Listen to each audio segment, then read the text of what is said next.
This is KVUE News Daybreak. Just one day before former FBI Director James Comey sits down before Congress, we're learning some of what he's going to say.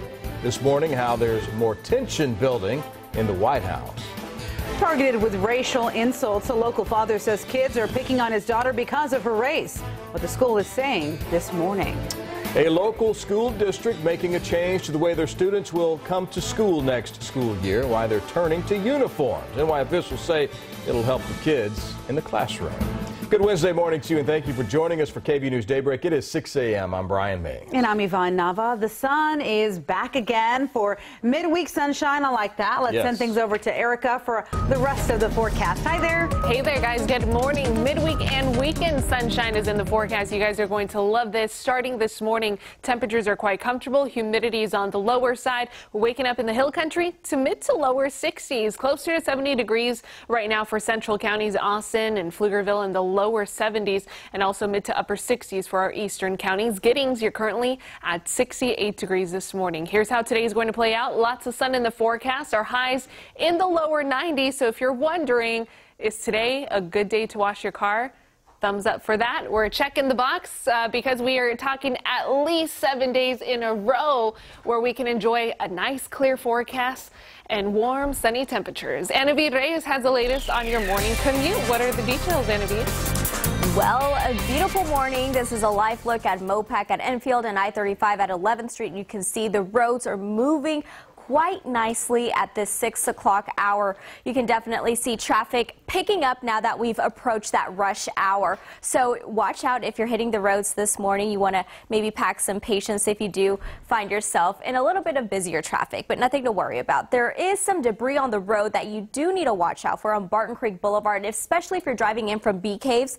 This is found on Barton Creek Boulevard at Southwest Parkway. So watch out for that if you're driving in that area. Another thing you need to look out for is a crash on Palmer Lane at Riata Vista. This is a minor crash, not causing any backups or blocking, but something to watch out for this morning. Yvonne, Brian, back to you.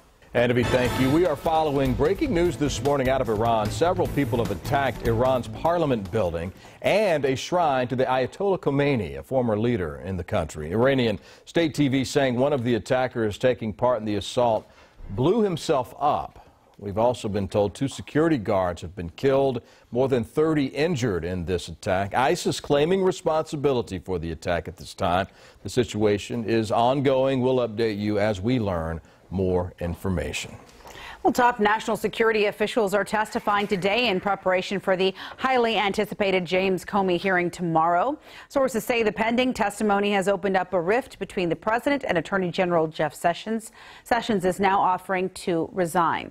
ABC's Lana Zach has more on what Comey is expected to say and not say about the president.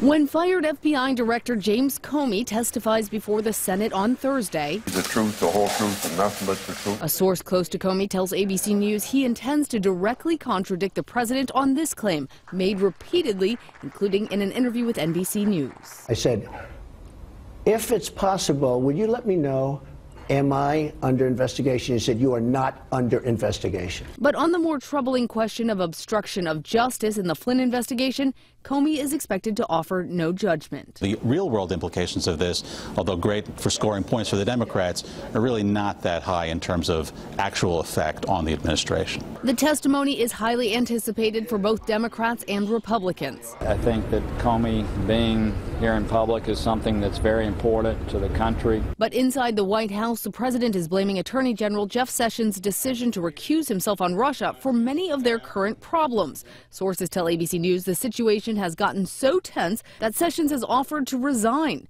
Press Secretary Sean Spicer even refusing to say if the president still has confidence in Sessions. I have not had a discussion with them. The president did offer up another public message. What message do you have to Jim Comey ahead of his testimony?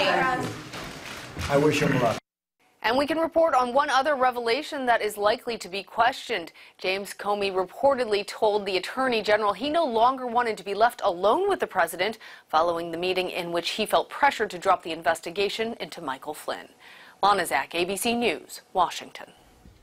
Texas lawmakers headed back to Austin next month for a special session. Governor Greg Abbott made the announcement yesterday, says he wants lawmakers to discuss 20 different items during this special session, including abortion legislation, education savings accounts, and school finance reform. He also came down on lawmakers for failing to pass a sunset bill allowing the Texas Medical Board to continue operating. And he wants lawmakers to pass a bill related to one of the most controversial topics on the session, or of this past session, the bathroom privacy issue, which targets what bathroom transgender children can use in schools. At a minimum, we need a law that protects the privacy of our children in our public schools. There is not a problem with privacy and safety in restrooms. This is 100% a political issue, and the only reason for this existence is to target, demonize, and stigmatize transgender people. Governor Abbott also wants lawmakers to pass property tax reform. Senate Bill 2 would make it harder for cities and counties to raise property taxes without calling for an election. The special session begins July 18th. Now, Texas, no stranger to special sessions in the legislature. The legislature meets every 2 years regularly. In 2015, there was not a special session, which is actually rare for the state. In 2013, we had 3 special sessions. You remember that. They include Wendy Davis's famous filibuster over abortion rights. There have also been special sessions in 2011 and 2009. The most special sessions ever for the ledge, 6 back in 1989. So many they stretched into the next year, 1990. Well, texting while driving will soon be illegal all across Texas. Governor Greg Abbott signed the bill into law yesterday. Texting will now be punishable by a fine of up to $99 for the first-time offenders and then $200 for repeat offenses. The law says you can't read, write, or send an electronic message unless the vehicle is stopped. You can still use map programs, though. The ban will take effect on September 1st. French leaders are expected to meet today to discuss new counterterrorism measures after an attack at Notre Dame yesterday. Dozens of tourists started running for cover as shots rang out in front of the cathedral. Authorities say that a man ran at 3 police officers, hitting one with a hammer, shouting, "This is for Syria." Another officer then shot the attacker in the leg. He is in the hospital this morning. Convicted child sex offender Greg Kelly closer to home this morning, and his supporters hope this means he's one step closer to being set free. Yesterday, authorities moved Greg Kelly from Huntsville to the Williamson County Jail, where he'll remain until at least August. That's to prepare for a hearing in an effort to get his conviction overturned. Kelly was found guilty in 2014 of sexually assaulting a 4-year-old boy, but his case has been reopened, and investigators are looking at another suspect. Yesterday, Kelly, in the blue shirt there, was allowed to meet with supporters and family as he arrived at the jail. They obviously are very emotional. We just got to see Greg and get a hug, and it was an incredible experience. The Texas Rangers are now investigating Jonathan McCarty. He has not been charged with this crime, but is in the Williamson County Jail on drug charges. 6:08 is your time, and new this morning, the Army is tripling its bonus payout to $380 million in an effort to woo soldiers to re-enlist. Officials say some soldiers could be paid $90,000 up front by committing to another 4 or more years. The enlistment campaign comes after Congress's decision last year to boost the size of the Army. Uber is making changes to the company there. They fired 20 employees after an investigation into sexual harassment. Uber's saying a law firm reviewed more than 200 claims. Some of those fired include senior executives. Reports say Uber may take further action next week. A second and broader investigation by another law firm is looking into the company's culture and practices. Well, check this out. Team New Zealand capsized in dramatic fashion in the America's Cup Challenger race. The catamaran flipped forward, slinging half of the crew into the ocean. Another angle shows the close-up view. All 6 sailors are okay, but the boat was badly damaged. I bet they've trained for so long, and then this happened. They had a view. I guess we didn't see it there, but they had an angle from on the boat as what the people on the boat were seeing at the time. Very dramatic video. Have you ever gone sailing or something? Yeah, oh yeah. I used to sail all the time. Okay, I'm looking at his face. He is so lying to me. See, I'm naive sometimes, so when he says it, I have to wait for a smirk. I saw the smirk. Well, hey, today would be a great day, Brian, for you to learn how to sail, because we're talking clear blue skies out there and great weather also, waking up to a great start to our day. Temperatures near 70 and dew points are on the comfortable side, a couple degrees drier than yesterday. Dew points currently in the mid-60s. Here's a look at your rush hour forecast. Clear for the morning and afternoon commute. Keep in mind that your highs today will be in the lower 90s, but near average for your forecasted highs. So pool weather, giving you the thumbs up for that. 92. So your forecast here in Austin. Great pool day out there, or if you can't make the pool, possibly Lake Pflugerville. This was sent in by our Facebook friend Rodriguez Ben. I'm guessing it's Ben Rodriguez, but that's what his Facebook is called. Thanks for sharing this with us. He was enjoying the lake yesterday, so I would suggest to enjoy that today, maybe tomorrow, maybe this weekend, because we're talking a long stretch of sunny and gorgeous weather ahead. Guys, back to you. I don't sail much because the wind messes up my hair. Oh, my goodness. That's why I don't know how to sail. You're full of something. Yes.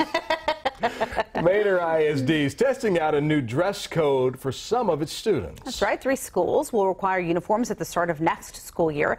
KVUE's Corey Coffin joins us live this morning to explain why the district is making the change. Corey.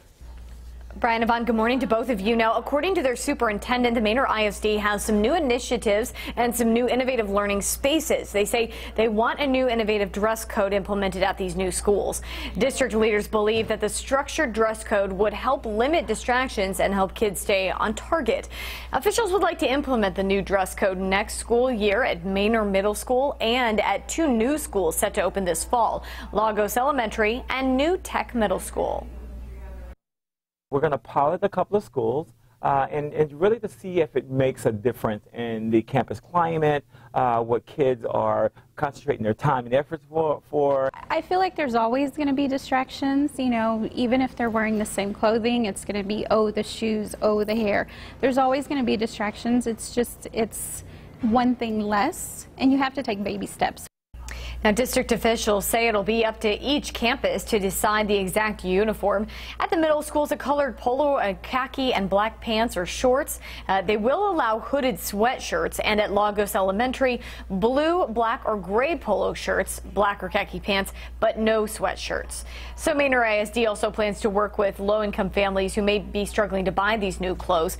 Now, this is one of the first districts in our area to implement a policy like this. We spoke with several other districts. Now, a few said that they did consider this in the past, but they didn't end up moving forward with it. And a few schools in Austin ISD, like the Young Men and Women's Leadership Academies, do require their students wear uniforms. Brian, Yvonne, back to you. Corey, thank you. Local students learning to be members of the global community, how Austin students are traveling the world through communication. Plus, how one of America's biggest grocery stores is trying to make it a lot easier for you to shop.